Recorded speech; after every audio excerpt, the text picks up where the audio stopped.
Segunda mano man, patok pa rin ang ukay-ukay sa mga Pilipino. Bukod kasi sa mura, imported pa ang iba. Gayunman, wala raw tax na binabayaran ang karamihan sa mga nagnenegosyo ng ukay-ukay. Kaya ang BIR o Bureau of Internal Revenue, binabantayan na rin daw sila. May report si Cesar Apolinario.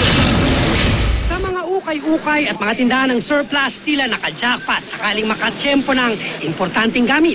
Mura kasi ang presyo rito. Sa ukay-ukay na ito sa Batasan Commonwealth, made in China man o branded, naglalaro sa 10 piso hanggang 60 pesos lang ang paninda. Mas mababa, mas mabenta. Wala rin daw kasing tax, kaya di sila nalulugi kahit mataas ang renta sa upa at pangsweldo sa nagtitinda. Tumatawad pa ba? Oo, tumatawad pa rin kahit papaano. Talaga? Kahit mura na. Oo. Eh kaya yung ibang presyo rito, 20 pesos lang. Tinatawaran pa yun? Oo, may discount naman, 3.50 po.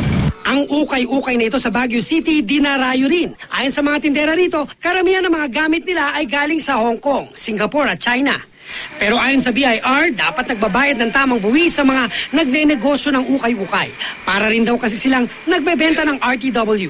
Kaya isa na rin daw ito sa kanilang mga babantayan. Mga self-employed individuals yan. Kalimitan dyan, mga namumuhunan din. And sa ilalim ng ating batas, so yung tax code, lahat po ng may kinikita, all taxable income from whatever source, kailangan ho yung magparehistro sa BIR. Paano yun? Kung magre-resibo kayo, kikita pa ba? Ayun lang, wala na kasi mahal na po ang upa dito. Mahal ang upa, tapos yung kinukuha namin paninda, mahal din. Ati ang reaksyon ng mga parokyano ng ukay sa pagpataw ng buwis dito. Walang magawa kasi patakaran ng gobyerno yan So kailangan... di magmamahal lalo ang ukay, bibili pa rin kayo?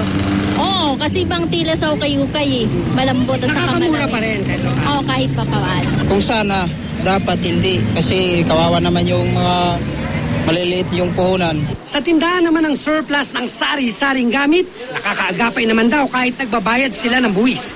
May permit to operate ang tindahan at nag-i-issue ng resibo pero bagsak presyo rin ang paninda. Dito may pwesto kami. At least pwede kami habulin ng customer namin.